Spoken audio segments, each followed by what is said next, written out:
Hi guys. I want to thank everyone for joining us today. I see some of our presenters and a lot of students, so that's awesome. Welcome to yet another Zoom meeting.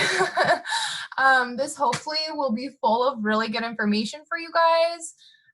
If you have any questions as we go along, feel free to put them on the chat, in the chat, and then we'll get to them kind of as we go. So I am Colby. I am an academic advisor for the Department of Plant Sciences. And I have Angie with me here, who is my co-host. So Angie, you want to just introduce yourself real quick? Hi everyone, I'm Angie Nguyen, and I'm an academic advisor for the Plant Science Department as well, and particularly for the International Agricultural Development major. Yes, and there is one more of us on our team. Her name is Nancy Thurlow. If you are a biotechnology major, you are not in the right spot today. This is for ecological management restoration, environmental horticulture, urban forestry, international ag, and our plant sciences students. So again, if you're biotech, I mean, there will still be some useful information in here for you, but there's a separate biotech one going on that Nancy should have emailed you about. So you can go ahead and find the link in your UC Davis inbox. And if you're leaving us, no worries. Okay, so I'm gonna go ahead and share my screen. We have Spencer with us from the ICC, who is going to start off. Right before I have him jump in, I'll just show you guys like a really quick agenda of what we're gonna go over today. And then Spencer, I'll hand it off to you if that sounds good. Cool. And then I just want to ask, it looks like and sounds like everyone's muted so far, but please keep your mic on mute while we're all going through this. Cool. Okay. Now bear with us because this is one of the first ones we've done. So here we go. Okay. Can everyone see that okay? Just get some head nods. Cool. Okay. Some thumbs up. Awesome. Okay. Here we go. Okay. So we're going to have the ICC speak first, and then our master advisors who are with us today are going to chat. And then we have some students for all of our new and our incoming students, our freshmen and our transfer students will be able to ask, pick these guys' brains, which is awesome. And then we have a break for just some questions, and then we'll go into the student farm and arboretum internship opportunities. Cool. Okay. Spencer, I'm going to hand it off to you. And you can just tell me when to go ahead and click through. That sounds great. Thanks, Colby. Thanks everyone for having me today. Can y'all hear me okay? I just got this super fancy brand new microphone. So I'm testing it out for the first time right now. I'm really excited. So my name is Spencer Atkinson. I use he, him, his pronouns. I am one of the career advisors in Ag and Environmental Science with the Internship and Career Center. Next slide. And we wanted to just take a few minutes to kind of pop in and say hello. So thank you all for letting the ICC borrow a few minutes of your department's time, but we wanted to make sure to just let you all know about some of the services and resources available through the ICC. So, the first thing, back one, please. Thanks. So the first thing is just that, we come in and start with orientation in the career development process because it is a lifelong process. It is ongoing, and no matter where you're at in your development through your college career and into your professional career, there's a sort of process of several stages in a sort of cyclical pattern, as you can see in this image here. And sometimes people, they wait until they're in the job search skills step of the cycle to come and see the ICC. And what I wanted to just make sure to emphasize today is that, we can really help with the whole process, including the pieces that include self-exploration of your interests and your values and your goals and your skills, the ways that you go about researching the world of work, ways to get experience prior to leaving college, all of those things leading up to when you get closer to graduation and you're ready to start doing the actual job search part. So don't wait until you're about to graduate and you're needing somebody to look at your resume to come visit the ICC. And we have a lot of ways that you can engage with us. Now, next slide. So we have several of our services that we have been able to continue in the remote environment, that we have had absolutely no disruption in those services, including our drop-in advising, our in-person one-on-one appointments. The drop-ins are with our peer advisors, and they're a great 10 to 15 minute kind of session to get you started. They can talk about things like quick resume review, cover letter, how to use LinkedIn, how to use Handshake, which is our career platform. I'll talk more about in a minute. And then those 30-minute appointments are really great for those more in-depth conversations with a career advisor. And then we also have a weekly email newsletter that goes out, which is going to have things like upcoming events, ways to get involved, resources for your career development, as well as relevant job postings. And so if there's one thing that you take away from my conversation today, it's sign up for our email newsletter, which you can do at icc.ucdavis.edu/services. And that will be the quickest way for you to get plugged into all the other things that are going on with the ICC and all the ways you can get experience and get involved on campus.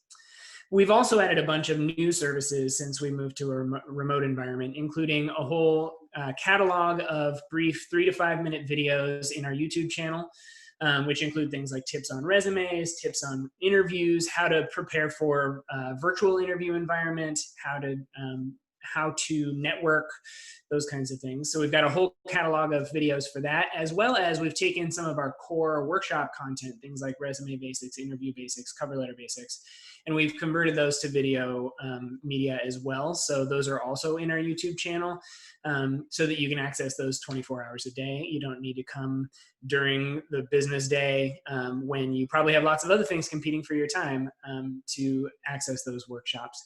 And then we also have a couple of career fairs coming up.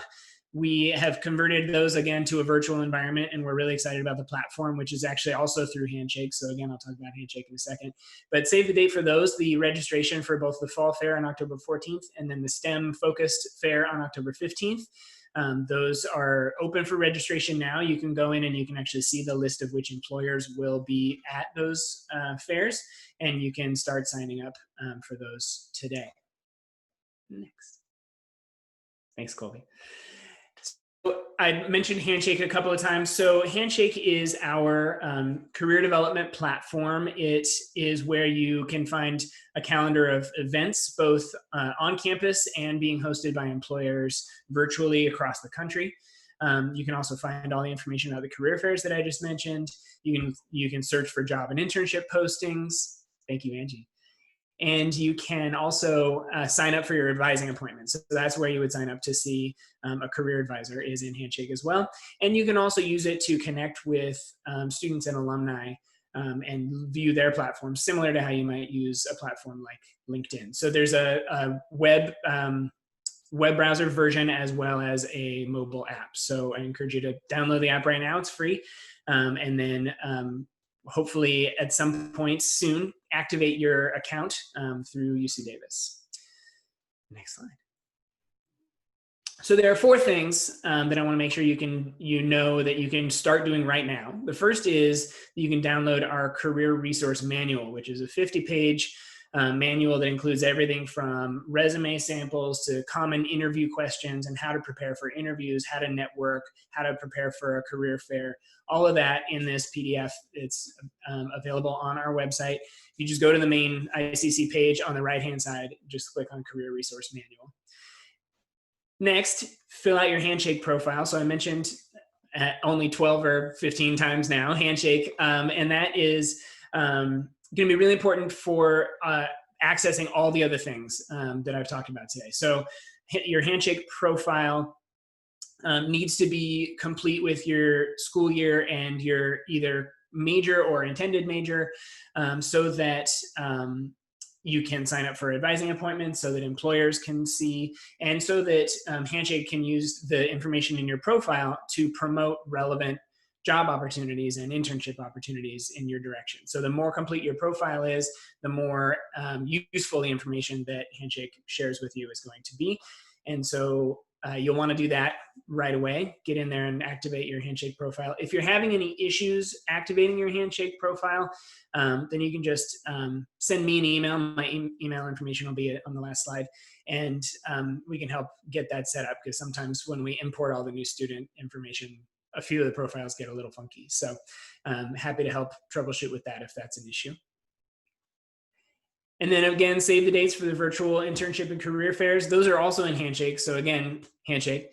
Those are going to be October 14th and 15th are the first 2 fairs of the year, but you can see the link that Angie put in the chat also has a list of all of the fairs that are going to be happening throughout this academic year. And then you can follow the ICC on all of our social media platforms, Instagram, Facebook. And then I mentioned our YouTube channel has a lot of great content, about 35, 40 videos on there that you can use for just kind of quick tips on a variety of topics. And so I just wanted to end by, again, saying thank you. And then I don't know if we have time for any questions, but there's my contact information. My name's Spencer, and then my colleague Lynn Fowler is the other the other agricultural and environmental science career advisor at the ICC. So the 2 of us are ready and waiting to meet with you all and help you start with your career development process. So there's a question here, so let me check real quick.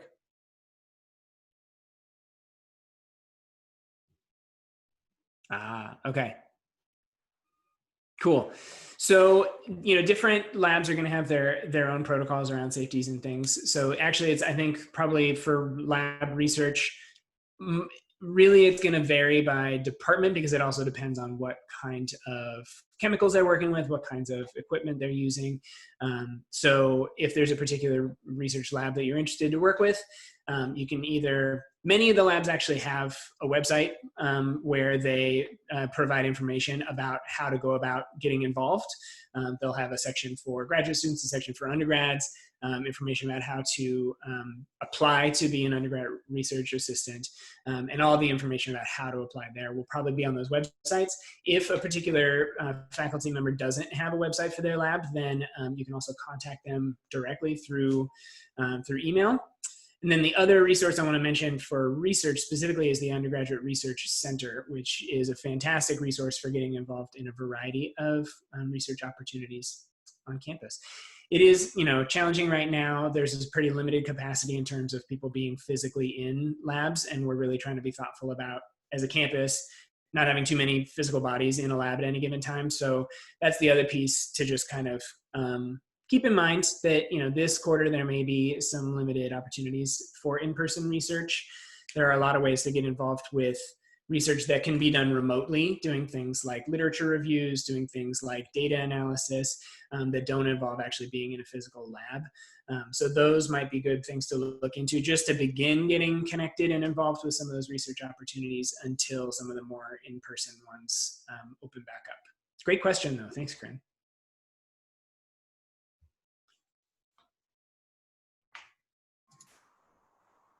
Okay, Spencer, I think you're off the hook. Great. Well, thanks for having me, Colby. I appreciate it. Yeah, thank you so much. That was really helpful. And again, you guys, if you have any questions for Spencer, his contact information is right there on the slide, or you can contact us and we can reroute you to him. Either one works. Absolutely. Cool. Thanks again, everybody. Thanks, Welcome Spencer. to UC Davis. Have a good day. Bye. Cool. Okay. Let me move on. Ooh, I almost skipped you, Amanda.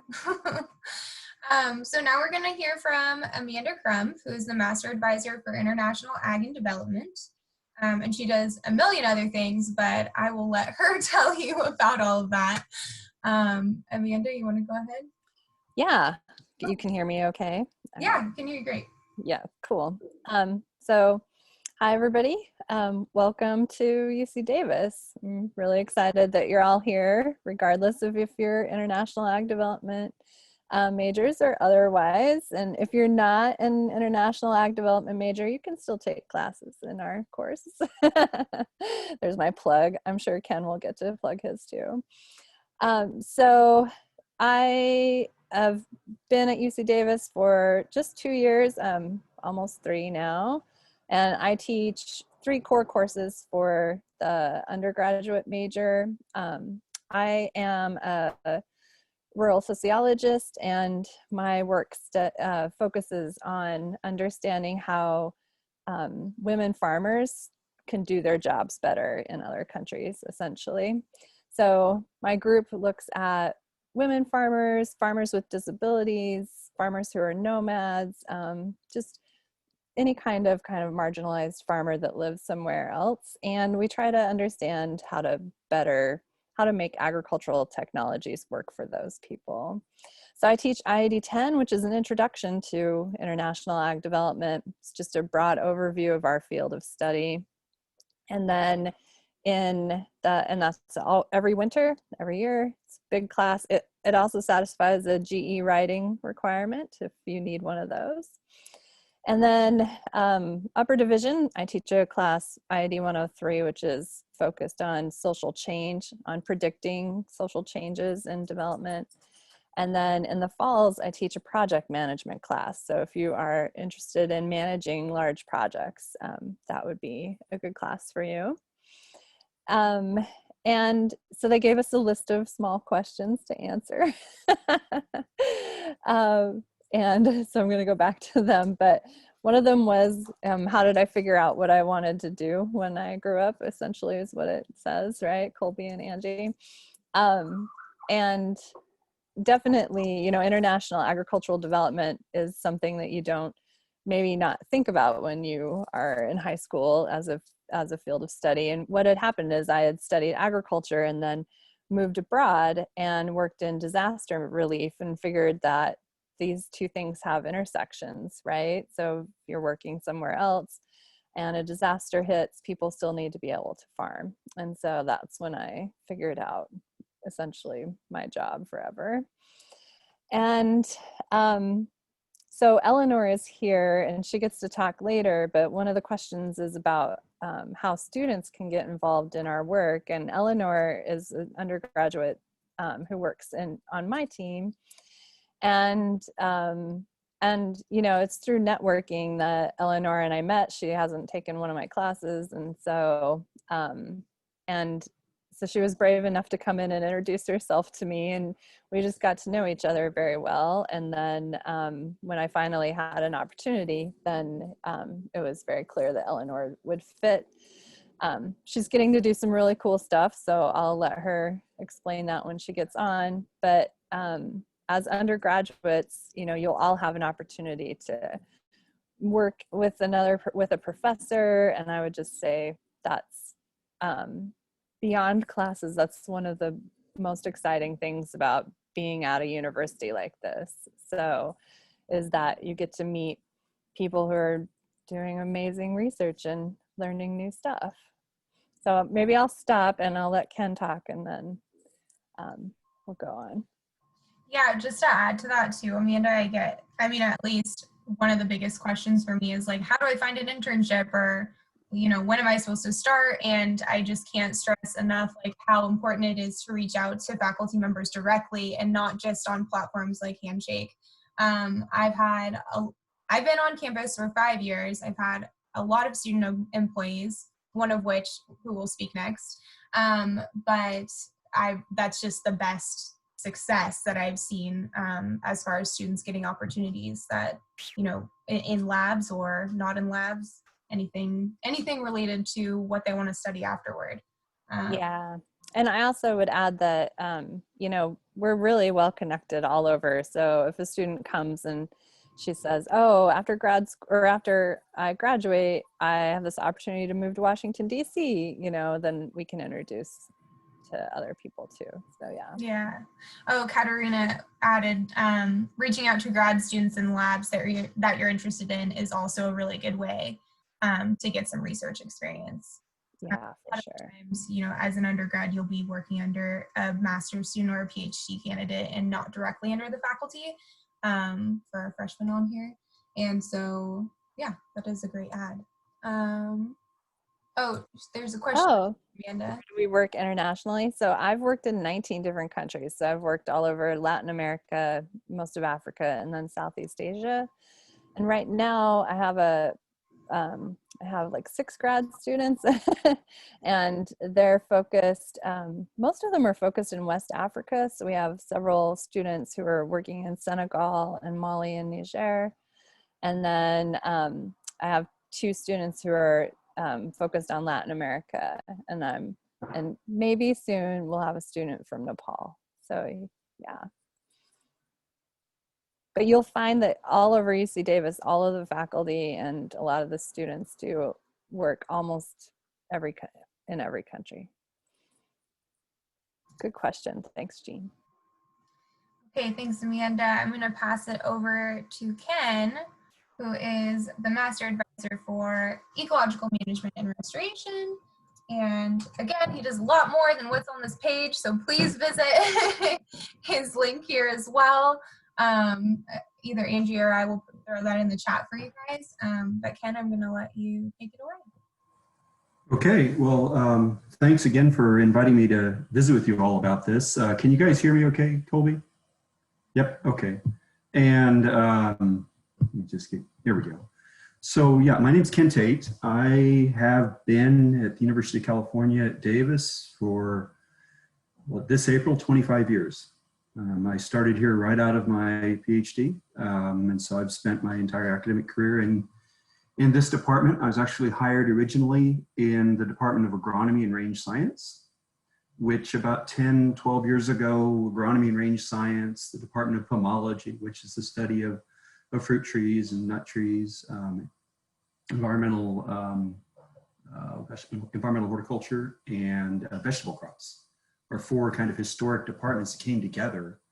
And they were like original departments, you know, on campus. They were merged, and it actually created this Department of Plant Sciences, which is one of the largest departments of faculty and staff and employees, students in the University of California system altogether.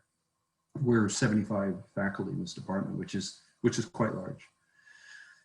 So my appointment is, I have an 80% appointment as a cooperative extension specialist on rangeland sciences. And so for those of you that might not know what cooperative extension is, it's an aspect of the University of California, the land grant mission side, where I serve as a kind of a link between the campus faculty in the ag experiment system and other areas out to clientele, we call them, in various counties across the state.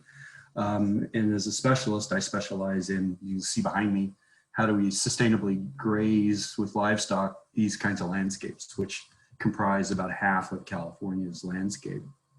And so I work a lot with county-based ranchers and farmers, local extension agents who are part of the University of California system.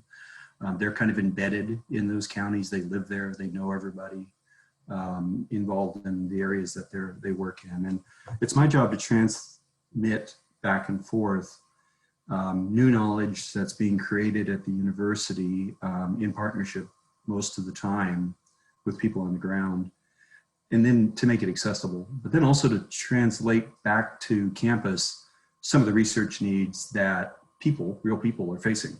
And the University of California is supposed to help people on the ground in California and internationally, and that's one of our core missions. The other 20% of me, I've had for about 6 years now as a professorial appointment. I took it on later in my career when one of our colleagues was retiring. The course that I teach, which is basically rangeland management ecology, Plant Sciences 130, was not going to be taught. And so I was qualified to teach that, so I took on that appointment and began teaching that class. I've had graduate students and postdocs throughout my entire career here. I've probably had 150 undergraduate interns through my lab over the years.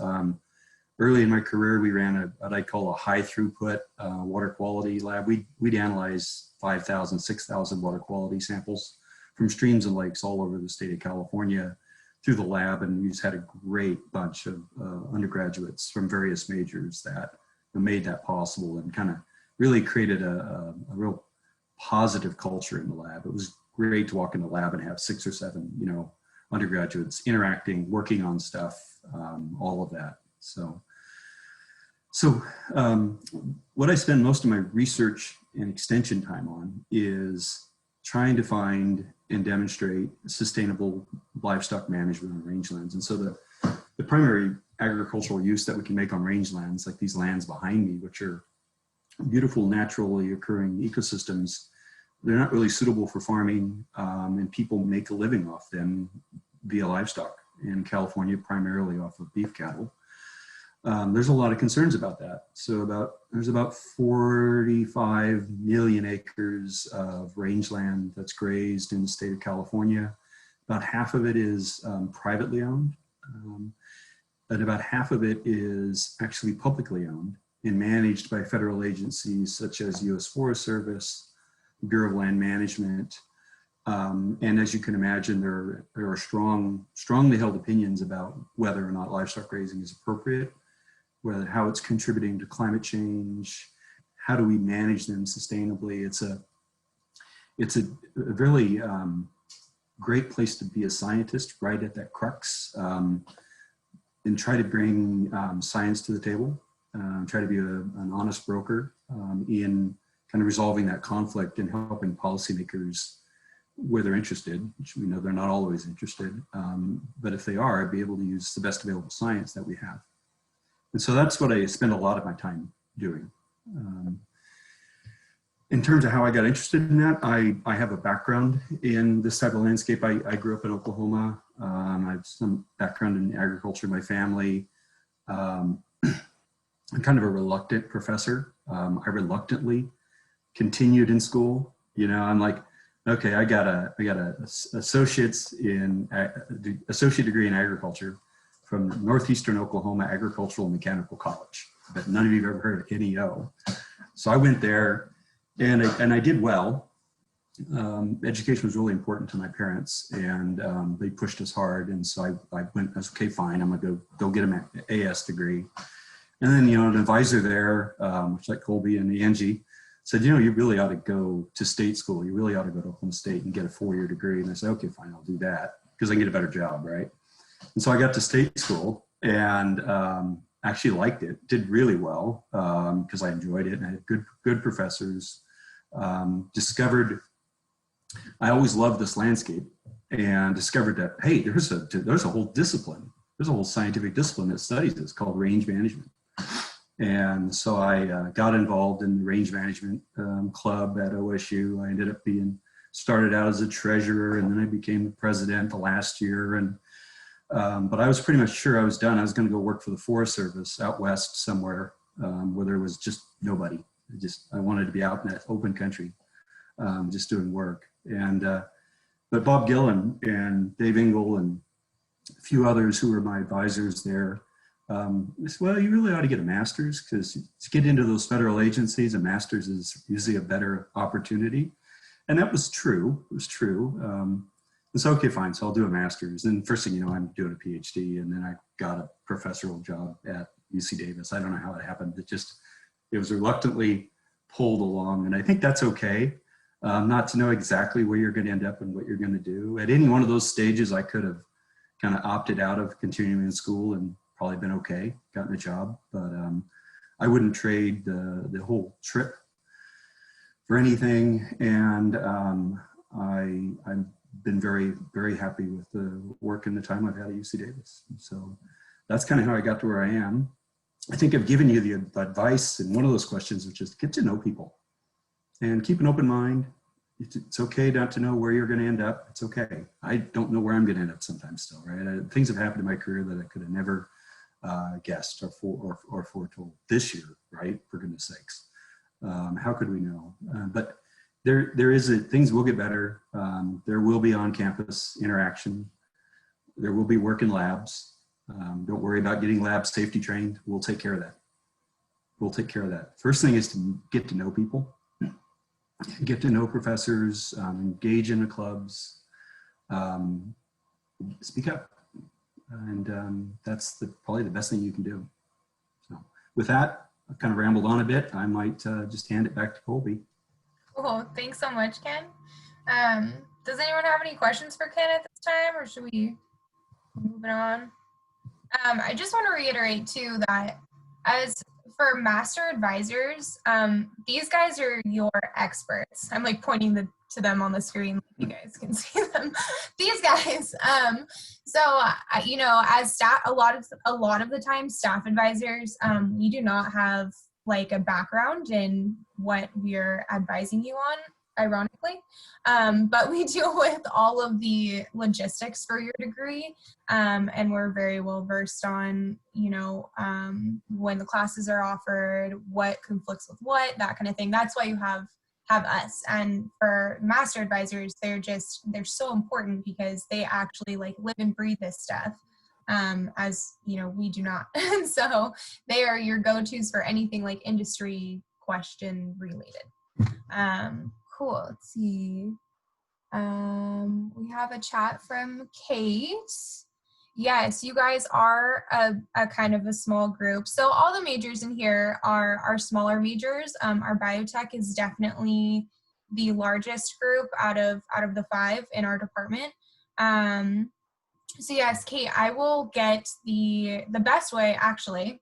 We have Elisabeth, who's actually going to talk next, and I will let her talk about how to get connected with other plant science majors because she used to be the president of the Plant Science Club, among a bunch of other things. So, Elisabeth, I'm going to have you just go ahead and jump in. Where are you? There you are.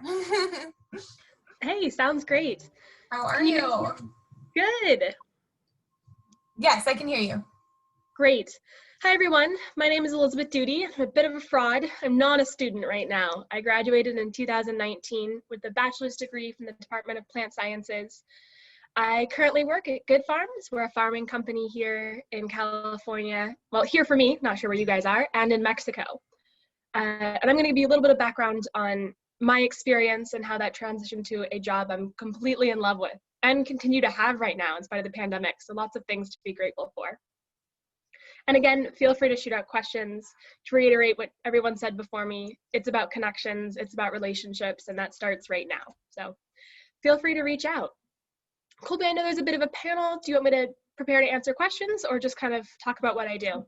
No, I kind of just wanted to have you talk about like your path at UC Davis, some of the things that you were involved with, because I know you did the strawberry breeding and then your Germany trip. Kind of those things, and then how that led you to where you're at now. That'd be awesome. Sounds great. So I grew up in a suburban town. My parents are a fireman and nurse, no background in agriculture whatsoever. I decided that the 2 lagging industries were transportation and agriculture, a great way to intimately affect human environmental health. And the space needs innovative people who are ready to disrupt the science and the business and whatnot. So I went ahead and joined the plant sciences major, which is rolled around at Davis. So pat yourselves on the back for making that choice. And started with my coursework. And the second year I decided that I am surrounded by some of the smartest minds in my space, whether it's my faculty or my peers, and I need to invest in this network. So we kind of brought the Plant Science Club back to life, which continues to exist today, albeit virtually. So that might be a Facebook group that you look for or get in contact with Colby.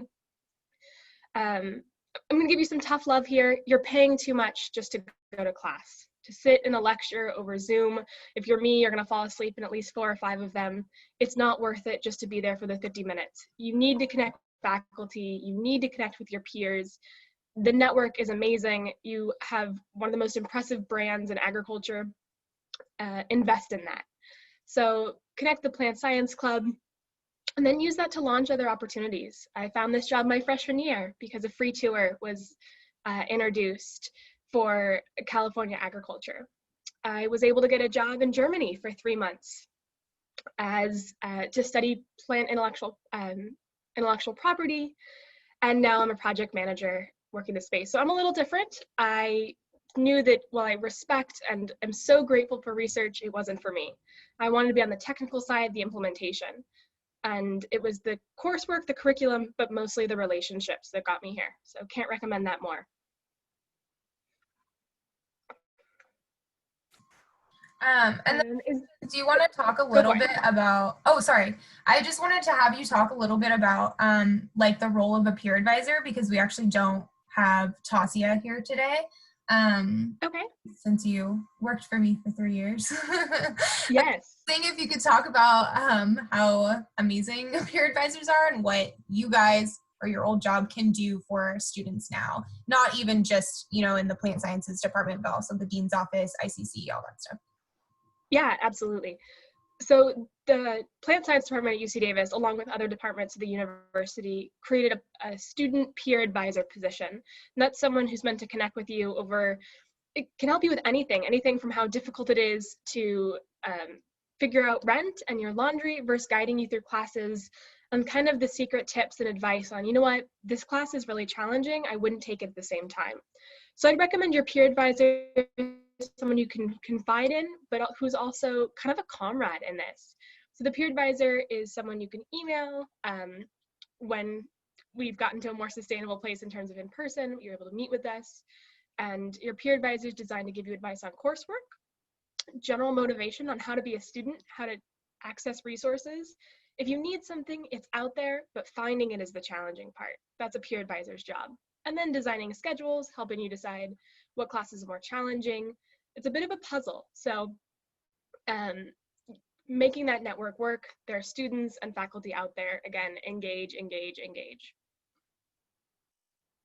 And then just to add to that too, so we will be having Zoom appointments with a peer advisor. She actually is still on the fence choosing between biotechnology and plant sciences. She will be a junior this coming year. And so she can kind of talk to you guys about specific series, you know, when to take the biz series, should you take biz with chem, that kind of stuff, along with just life questions and Davis questions. They're a really wonderful resource, and you are very blessed, Elisabeth. Does anyone have, I saw Amanda, you answered a question in the chat. Thank you very much. And Angie sent the link to the Plant Sciences Club. I can send you guys the information also after this webinar of the student who runs it right now, if you are unable to reach the Plant Sciences Club via Facebook, but you should be able to. That's the best way to add, and then she'll get you on the email list. And then does anyone have any questions for Elisabeth right now before we move on? And you're welcome. My student email is still available for looking at internships. Again, I'm not the person to talk to about research, but more industry opportunities. Happy to connect and teach and share, because so many people did that for me. Julia asked, oh, Ken, awesome, thanks. If you guys are following along in the chat, Julia asked, where will we find the recording of this? We will send it out to you guys, or orientation will send it out to you guys. I'm actually not sure yet, but somehow you will get the link either from us or orientation. Yes, you're very welcome. Okay, Miss Elisabeth, thank you very much. You guys can reach out to her and ask her any questions you may have about her time here at UC Davis. Cool. Sounds good. Thanks, everyone. Good luck. Okay, Eleanor, where are you? There you are. You're my first. Hi. How are you? I'm good. How are you? Good. So Eleanor is an international ag development student, and I'm going to let her kind of talk about the major in general, and then I know you have some study abroad experience and then work for Amanda as well, and just kind of how you got into all of that, some of your background, and go from there. Does that sound good? Yeah, of course. So hi, I'm Eleanor. I'm a fourth year IAD student. So I chose IAD kind of randomly. I was like, Davis, it's really good for agriculture. I like planting things. I've lived abroad. My mom's Indonesian. There's a 50-50 chance that IAD will be either really great or really bad. And then I just like came to Davis and ended up really liking the classes and like really liking the people in the classes. And then just like Amanda is like a really great professor. So then I ended up staying in the major. What what else am I supposed to answer? Oh yeah, so like IAD, 10 out of 10 would recommend, love it. I felt very prepared, like I feel very prepared to like graduate and do whatever I want. I feel like I can just like be in like any lab. Like I've worked in an entomology lab, I've worked in like a behavioral lab that worked with like Black widows, I work in like Amanda's lab, I've worked in like aquaculture extension. So there's like the possibilities are really endless. It's mostly just about like seeing the right email or like Googling for the right person, and you can just like reach out to any professor, any grad student, because they're always willing to talk or they're willing to like give you a chance, which thank you, Amanda, for taking a chance on me. And then when I was a junior, I studied abroad in Argentina with the University of California Education Abroad program, studying Asian immigration and identity in Latin America, which like doesn't really have a lot to do with IAD, but also does at the same time. And what's really great about this major is you can literally like, it's so flexible, like Angie's awesome and she'll like find a way for you to like do what you're interested in. So if it's like rural communities, or if you're interested in like plant production, like you can do that. Yeah, and then like I work in Amanda's lab. I'm working for a grad student doing transcriptions about like Sacramento rice, and then I'm working for another grad student who is writing a literature review about like a Senegal rice policy. So I've been like reading a lot and like learning a lot, and it's been really cool. Do you know what you want to do afterward, Eleanor? Like, do you have a path for after? Not really. I feel like I haven't like thought about it too in depth because I want to like be more present and like figure out what I want to do like in college because it's my last year. I feel like I stressed a lot about it my first year and like junior year, but then I realized like I'm probably gonna like trip and fall into like the right place, especially if I just like keep talking to people and like keep meeting people, and then like the right opportunity will come by. Hopefully, I don't know. Yeah. For sure. I think that brings up a really good point. Like, you know, for the new freshman coming in, having to know what you want to do with the rest of your life at 18 years old is really difficult. I know a lot of students after getting an undergraduate degree in our department, I would say, I mean, this is just a guess, probably like 50% end up going to grad school. And your undergraduate degree doesn't necessarily have to relate to what you want to pursue with a graduate degree. So I just want to like throw that out there. I'm sure maybe Amanda and Ken may have some better advice on that, but I totally agree with you. I mean, I went to grad school in my 30s because I never thought that was going to be what I was going to be, and didn't get a PhD till I was in my mid 40s. So like, you know, you just, you never know what, and you have to just follow all of the different avenues that you're interested in, because the journey will get you there, and it doesn't matter, you know, if you got an A in this class or whatever, as long as you understand and learn and can critically think about things. Right, for sure. Yeah, I would concur with that. You know, I've had students come into my lab who had I'm on an oral exam committee for a PhD candidate in animal behavior next week, and her undergraduate's in psychology. And she's applying that to try to figure out how livestock decide to use a landscape based on their learning and things like that. Who would ever thought that she would get there? But, you know, fundamentally, it's just good core training, problem solving, figuring that out. Not avoiding the hard classes. If you're going to stay in a hard science program, don't skimp. It's tough. I hated plant physiology. It just about killed me. You know, I'm not a very good chemist, but I've got all kinds of papers on chemistry because I work with really good chemists. But I had to have some chemistry. So don't skimp on those if you think you're going to stay in the biophysical science arena, because you'll use them. Work on your critical thinking, and don't put yourself in a box because you've got an undergraduate in X. You must go to X2. for your master's or your PhD? Not at all. My PhD is actually in hydrology, and my bachelor's and my master's are essentially in applied ecology. And so I had to take a lot of physics and other types of math on my PhD that I had not taken as an undergrad. So you might have to take a few extra classes to catch up when you're in graduate school, but you're certainly not limited. Sure. Thanks, Ken. Eleanor, I do have one more question for you that I think might be useful for the students on this call today. When you went abroad, did you take classes toward your major or for GE or for both? And then can you talk like just a little bit about how you decided to do that, like what the steps were, that kind of thing? Yeah, so what did I do? I wanted to study abroad since like freshman year. Everyone told me that I should study abroad. And I wanted to like learn Spanish. So I just like, okay, Spanish, I don't want to go to Spain.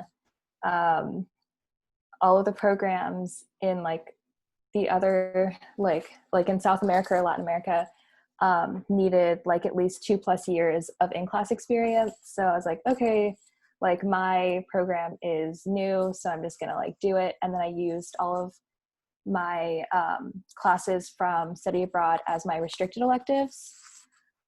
But also I think like the people that were also on my program used them for their major as like upper division. And then I just applied through UC EAP. So if you just Google like UC EAP, it should come up, and then there's like a really great global studies office that you can go to. But yeah, also really quickly, I like every single time something interests me, I like change my mind about what I want to do with my life. Like I took Ken's class on rangeland ecology, and I was like, should I just like study rangelands for the rest of my life?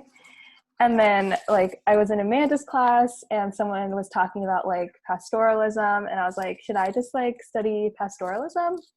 And then like I've interned with like aquaculture, and I'm like, should I just work with fish for the rest of my life? So it's like you really don't have to know. It's just better to like be interested in everything and like go from there. For sure. I think especially in your undergrad, I mean, that's what it's for, is to explore different avenues, and you don't know what you're gonna like or what you're not gonna like, you know, until you kind of get into it. So I think that's awesome. Very cool. Thank you, Eleanor. Yeah. Does anyone have any questions for Eleanor at this time? I'm just gonna keep moving. Cool. Okay. And then also, yes, Katarina, thank you. You're amazing. She put the tutoring link for, it's now called the Academic Assistance and Tutoring Center, the AATC. We use a lot of acronyms on campus. When I first got to UC Davis, I did not understand 40% of what people were saying to me. So if you ever have any questions about any acronyms that are, you know, flying around, just ask us. We know that it's a thing here at UCD. So yes, the tutoring link is there. They have general chemistry, physics, biology, and then math. And I know they're offering remote services as well. So that if you guys are struggling at all, I also would like to note that the sooner you let someone know that you are struggling in a class, the more options we are going to be able to provide for you. Whether that be a faculty member, you know, your instructor, your staff advisor, that the sooner you let us know, the more we'll be able to do to help you and the more options you'll have. Just want to stress that. Cool. Okay. I'm just going to go ahead and keep on rolling if everyone's feeling good with that, and hand it off to Katarina. And then hi Katarina, how are you? Good. Hi, everyone. I think you should be able to screen share okay. Okay, super. Let me just, Yeah, take your time. Everyone else was so smooth, and now I'm... No worries. No, you're good. I just need to find, I have like a few too many tabs open. No problem. Yeah, take your time. So, hi, everyone. Okay, I'm going to screen share this. Actually, right before I hit screen share. So hi, everybody. My name is Katharina. I use she, her pronouns, and I'm the director of the Student Farm. It's really awesome to see some of your faces and see some of your names on the screen here.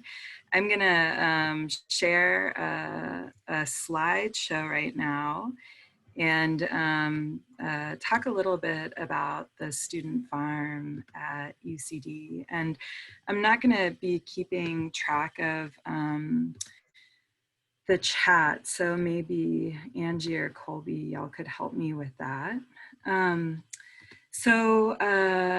Here, let's go here. Okay, so I know you are probably in various parts of the state, the country, maybe even the world right now, but I'm located at the Student Farm, which is at the UC Davis campus in Northern California. And before I talk about the Student Farm, I just want to do a brief land acknowledgement statement. So we should take a moment to acknowledge the land on which we are gathered. For thousands of years, this land has been the home of Patwin people. Today, there are 3 federally recognized Patwin tribes: Kachil-Dihi Band of Wintun Indians of the Clusa Indian community, Quetzal-Dihi Wintun Nation, and the Yocha-Dihi Wintun Nation. The Patwin people have remained committed to the stewardship of this land over many centuries. It has been cherished and protected as elders have instructed the young through generations. We are honored and grateful to be here today on their traditional lands. So the Student Farm sits on this land, as does UC Davis. And we actually have, sorry about that, here we go. We actually have a long history at Davis of students farming. So in this picture over here, can I tell y'all something? I'm totally nervous, even though I'm talking over Zoom, my hands are shaking. Even though I also have practice talking in front of people. Anyway, there's a long history of students farming here on campus. So back in the day, on the quad here, students, you can see in this picture, students were actually growing hay on the quad to feed livestock on campus. About a 10-minute walk from the quad over to the west, we get the Student Farm. It's about a 5-minute walk from the Arc. And the Student Farm was started back in the late 1970s by students, undergraduate and graduate students who were really interested in learning more about what they called at the time alternative agriculture. And we use words like sustainable agriculture or organic farming or agroecology to basically mean the same thing. It's essentially exploring ways to farm without using synthetic pesticides or fertilizers. So the Student Farm today continues on. We're made up of the ecological garden, which you can see in the bottom part of this picture, the market garden, which is our production fields where we grow and sell and donate organic produce. And then back here we have our research fields. So students who come here interact with this space in a lot of different ways. Y'all might enjoy our food that we grow and our flowers that we grow when you're eating at one of the dining commons on campus. Some students come out here. We have some picnic tables under these persimmons trees right here. So some students hang out there and study or just chat with each other. Students will also take courses that our staff teach or do internships or do or volunteer out here or get jobs here. We employ about 20 student employees each year across our different programs. One thing that I would say, which is unfortunate, but it's just the reality of this year, 2020, that we have fewer in-person internships available than normal. Typically we'll host about 40 interns each quarter, and right now we're only hosting about 15 in-person interns and 5 remote interns, but we hope to open that back up as campus opens up. But definitely come check us out anyway. Students who come to the student farm might learn how to lead kids tours through garden spaces and environmental education program. PLS 193 is a class that our staff member Carol Hillhouse teaches, and you can do an internship in that in spring quarter. Students will also learn how to grow and sell sustainably grown cut flowers. This is Carla and Emma, 2 student employees. When they were here at UC Davis, they now are both working. You might also learn how to grow certified organic produce at a small production scale using things like tractors. These are 2 interns, Yang and Kelly, and I don't think either of them had sat on the back of a tractor before when they started their internship. And I think this is Connor driving the tractor. That's a student employee here. Oh, I guess I should also give a plug. Follow us on Instagram, UCD Student Farm. It's a great way to stay connected with us. You can also learn how to market that produce. Here, Katie is filling our CSA baskets with tomatoes. Students, faculty, staff basically sign up for a vegetable basket subscription and will get vegetables each week from the farm. We also donate our produce. Right now we're donating our produce to the pantry, Fruit and Veggie Up, which is part of the Aggie Compass Basic Needs Program, and then also to Solano Park Housing. That's where a lot of students who have kids live. In non-COVID times, we also distribute to a bunch of centers within the Student Community Center and also the Educational Opportunity Program. Here at UC Davis, if any of y'all are EOP, you should totally meet up with those folks, use their resources. They have a ton of good resources. But you can learn about how to influence your community food system and address food insecurity. It's a very real thing that students on campus face. Y'all know college is expensive, books are expensive, and the university has a lot of resources that you can tap into. So don't be shy about tapping into those. And maybe you'll get to eat some of the UCD student farm grown produce too. If you intern here, you're typically gonna be mentored by lead student farmers. So Caleb here and Jake are lead student farmers working with 2 interns who are prepping a bed by hand in the ecological garden. And you can also get research opportunities here. So one of the main ways to do that is through the SCOPE project. That's a project focused on breeding for organic systems, breeding new varieties of tomatoes, wheat, zinnias, which are a type of flower. Here, Amanjot, a mentor who's a grad student, is working with 2 interns in the greenhouses on their tomatoes. This was pre-COVID times, that's why no one's wearing a mask. And they're on Instagram too. So that is just sort of a touch upon the kinds of things and the kinds of things you can learn and things you can see at the student farm. We hope you get involved. Maybe you'll eat some of our bok choy, and definitely follow us on Instagram. Those are 2 different handles. Check out our website, studentfarm.ucdavis.edu. It's how you can also sign up for internships. So with that, I'm gonna stop sharing so I can actually see your faces and you can see mine. And just see if y'all have any questions about any of that. It looks like there's one in the chat that's asking about if you guys have experimented with food forests before on the student farm. Yeah, that's a great question. So for folks who don't know the term food forest, a food forest is when you integrate different kinds of plants into the same system that are growing at different levels. So food forests include trees that produce food, and then understory plants and maybe even climbing vines. I think the closest thing we have to that is in the ecological garden. We have over 200 different species of food, textile, food and textile crops in there, including medicinal herbs and culinary herbs. It's not exactly a food forest or a permaculture system, but I would say it's the closest thing to that we have. But we do intercropping and that kind of thing. Kate, I can't wait for you to get involved. Yes, you too. Yeah, Sydney, I know the pandemic, it is so hard on all of us. I just especially feel it for all of y'all as first years and transfer students coming here. But it's not going to be forever. And hopefully there's some really nice ways that we can connect. Anyway, if any of y'all are using the pantry services, you can eat some of our food there when we distribute on Thursdays.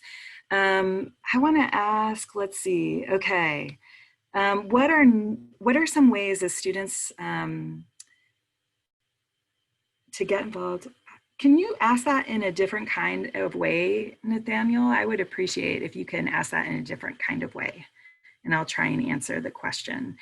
And while you retype that question, I'll ask y'all all, how many of you knew there was a student farm at UC Davis? And maybe you can just use the reactions button to raise your hand. If you knew there was a student farm at UC Davis, raise your hand. Yes, Elmer, I appreciate it. Brittany, Ivy, Gaia, Monica. There's Nice. one more too, Katarina, about permaculture food gardens. Do you guys have any of those? Yeah, so thanks Nathaniel about Indigenous populations. I'll get to that in a second. Thanks everyone who heard of us, so appreciative of you. Permaculture food gardens, I think the answer is really similar to what I said about food forests. Here at the student farm, the closest thing we have to that is the Eco Garden. There was a group of students who had started a permaculture club, and so they might be another place to check out. Another cool place to explore is the community gardens. They're located right next to the domes. It's just north of the student farm. You can rent a plot as a student, and I think they have some discount prices as well. It's not a, it's a community garden plot, but they have a lot of trees in there too. Another cool place to check out is the Edible Landscape Internship Program. That's out of the Arboretum, which Colby is going to talk about next. The Salad Bowl Garden in front of PES is really cool, although it's not permaculture specifically. Another spot that it's not permaculture specifically, but it's got trees integrated into it, and it's got a really cool native understory that's beautiful in the springtime. Beautiful, beautiful flowers. You can get your Insta posts for those super blooms there. That spot is called The Bog, the Biological Orchard Garden, and it's really near the Conservancy, which is also a really cool sort of hidden place on campus. It's a bunch of greenhouses that are managed by the staff member Ernesto, and you can see all sorts of plants in there. And Katharina, don't forget the Horticulture Innovation Lab demonstration garden. Gosh. Amanda, you're so right. The Horticulture Innovation Lab garden is also amazing. It's sort of on the opposite corner from us. It's near Rack Hall and past Environmental Hort, and it's got a bunch of cool demonstration gardens, and the different beds are growing different crops from different continents, and they've worked a lot with the International Refugee Committee in SAC in developing those plantings. There's also some really cool demonstrations like a solar powered cooler and ways to store dry goods and things like that. So super, super cool Horticulture Innovation Lab. I'm guessing I'm probably pretty close to being out of time, but I want to answer Nathaniel's question, and hopefully I'm saying your name correctly. But what are some ways that you can get involved with Indigenous populations? So people who are native to somewhere in the world, which we all are here in California. People of the Patwin tribe the Patwin people are who are the historical ancestors of this land. There are a couple of different groups on campus that support Native students. One is the Native American Academic Student Success Center, but you don't have to be a Native student to go there. So that would be a great place to ask to learn more. Another group is, I think there's some groups within the Student Recruitment and Retention Center, the SRRC, and the CCC, which is the, cross-cultural communities. Thank you. Oh my gosh. And each of those programs have a bunch of programs in there. So that would be another place to connect. You could also take courses in Native American studies or Chicanx or Chicano studies. They have some good courses with ties to indigenous cultures, including a course in Native American studies called Keepers of the Flame, which talks about traditional ecological knowledge and historical landscape management that Patwin people used in the areas to manage grasslands and things like that using fire. Hopefully those are some ways that are helpful. And feel free to reach out to me. I'm going to throw my email address in the chat box. And yeah, I just wish y'all all the best on your first quarter here at UCD. It is a big spot, but there's a lot of people who care about you here, and just lean on each other, reach out for help when you need help. And I just hope y'all have some really fun and interesting classes this quarter in your time here at UCD. Thank you so much. Thanks, Katarina. I also wanted to add that the student farm is very close to the Boley Center, which is where you guys will have a lot of your classes. That's our biggest department space teaching center out there. There's also greenhouses out there, and there's a couple other ways that you can get involved, but I'm going to talk about the Arboretum for just a second, and then we'll wrap up here and talk about drop-in advising and how to reach Angie, Nancy, and I. And before that, I just want to thank everyone. This has been awesome. I'm very pleased with the turnout, and you guys are asking great questions. Unfortunately, we were not able to have someone from the Arboretum, so I'd like to preface this with, I am not an expert, but I will send you guys to the link that has all of the different internships that the Arboretum does offer.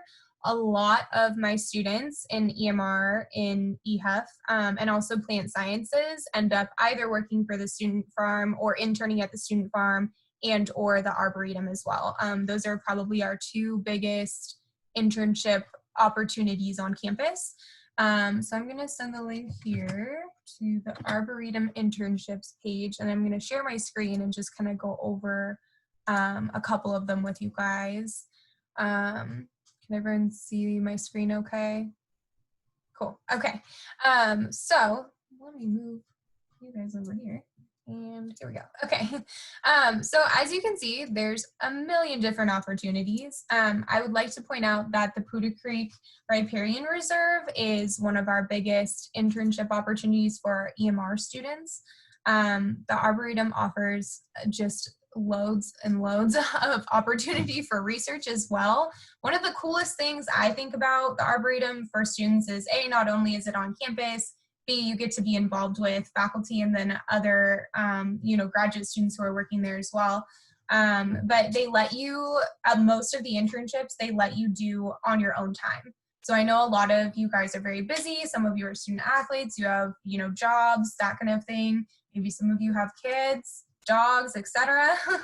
And they really work with you guys with your scheduling. So a lot of the times, and I can send actually, or Angie, would you mind sending the link to our internships page for plant sciences? Because then you guys can kind of see the breakdown of how many hours a week equals how many internship units you can get per quarter. So generally, if you do 1 hour a week, then that is equal, 3 hours a week, that is equal to 1 unit of credit. And so on our internships page that I think Angie just sent out, thank you, Angie, you're awesome. It will tell you a breakdown of how many hours you need. So most of you guys need 3 units of internship credit. For our new freshmen, you cannot start getting upper division internship credit until you hit 84 units total. So kind of keep that in mind. For our transfer students, I don't want you guys to super panic because you're coming into UC Davis, under these weird COVID-19 terms about getting an internship. You guys do still have some time for sure. I never, ever, ever want you guys to leave it until the absolute last quarter of your time here at Davis. That is not recommended whatsoever. But, you know, sometimes you have to do that. I would definitely start doing, if you're an incoming transfer student, I would start doing internship research on different labs, arboretum, student farm, anything like that now. I know that the arboretum is still having some remote opportunities. So which one of those internships on that left-hand side there, I'm not positive, but I know that they are having remote opportunities still. I'm trying to think if there's anything else I kind of want to add to that. I think that kind of wraps up my spiel for arboretum and internships. Last thing I want to note while I am talking about internships is Katerina was saying that, you know, they do employ students out there. So say your employment is also related to your major and you're doing work that would qualify as an internship, but you're getting paid for it. There is no rule that says that you cannot get paid and get academic credit. So I'm so, I really back you guys on this. So if you ever have someone telling you that, you know, just come to me and I'll work it out with them, because there's just, you can definitely get paid and get academic credit for an internship. That obviously is ideal and awesome. But a lot of the times, you know, internships are unpaid, so keep that in mind. I just wanted to make that note for you guys. Angie, presenters, have anything to add at this time? Cool. Okay, so I'm going to share my last slide here. So this kind of concludes our panel for today, and I just thank you guys so much. That was really informative, awesome. I'm really stoked for everyone to start school. Again, we are here for you. Please email us if you're having any issues whatsoever. If we can't help with it, then we can forward you to someone who will be able to. I know this is a really weird time to be starting college or transferring, and we just, you know, we feel for you guys. We feel for you. So this afternoon between 2 and 4 p.m., we will be having drop-in advising hours. So again, we just listed the staff advisors here, with staff advisors, excuse me, specifically. If you want to talk to any of our faculty or any of our students that were on the panel today, you can email them directly and kind of set up a time. And for us as well, usually you book with us through the appointment system, but today you can actually go ahead and just copy and paste these links. I'll throw them in the chat for you guys as well. And then you can log on and we will, you know, take you one by one from the waiting room and then talk to you guys one-on-one if you do have any questions. Cool. Does anyone have any other questions before we sign off? That's how to book with Amanda in there. Cool. How many internship units do you need for plant sciences? So you need 3. So that's either 9 hours of work during 1 quarter. That's 3 units. 9 hours of work a week during 1 quarter. Or you can split them up. So a lot of students, like for the Arboretum internships, a lot of the times they're just 1 unit per quarter, which is 3 hours a week for the whole quarter. And then you just take 1 unit of credit per quarter. And you can split however you want as well. You can do 2 units in 1 quarter for a lab. You can do 1 unit, 2 and 2. It doesn't matter. Sorry, go ahead, Annie. Oh, I just wanted to add that some students also do their internship credits over the summer. However, summer, you don't want to sign up for units unless you really need to, because you're paying per unit. So oftentimes you can talk to us about your plan, and then we can pick a quarter that's ideal for you to apply that those units to. Yes. Summer fees at UC Davis can be a bit outrageous. So, you know, if you don't get financial aid, we prefer for you guys to not sign up for those units just because it's so expensive, whereas we can just add them onto a quarter in the following year. That will be included in your full-time student fees. So just like to save you guys that a little bit of, well, it's not a little bit of money, it would be a decent chunk if you ask. But sometimes, you know, students who do get financial aid will need a unit or two. And so that would be the time where you would want to register your internship with us so you could qualify for financial aid over the summer. Dylan, no worries. Dylan is asking about where this recording will be found. That's a great question that we don't have the answer to just yet, but it's either going to be sent out from us or from orientation. Probably do both, you know, just to make sure it gets to everybody.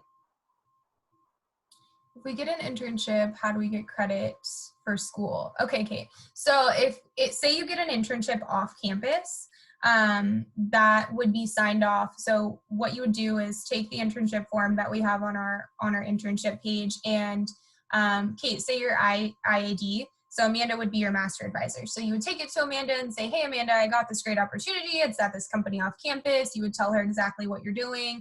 And she'd say, okay, great. I will sign off on this. And you need to turn in either a lab journal to me or a one-page paper about what you learned at the end of the quarter. And then you bring it back to our office and we issue you a CRN number to register for that course under Amanda's name.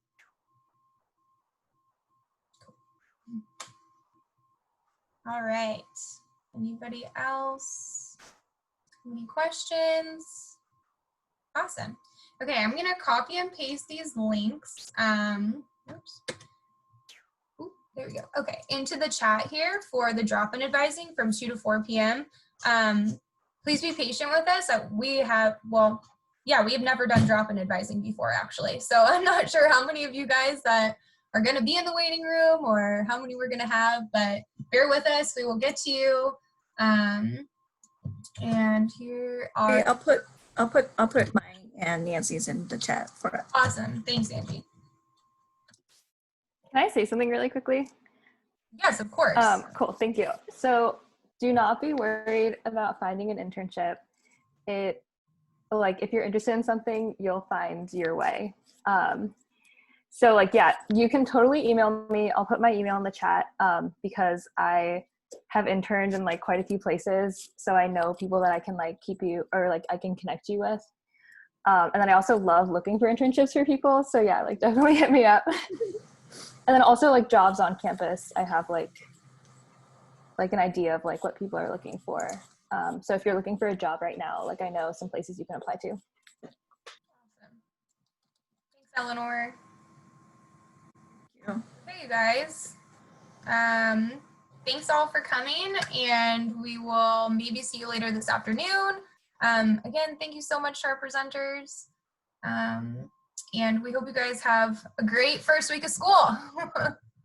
Let us know if you are having issues whatsoever. We will help you. Cool. Hey, thank you, you guys. See you this afternoon. Bye. Thank you. Bye. Bye all.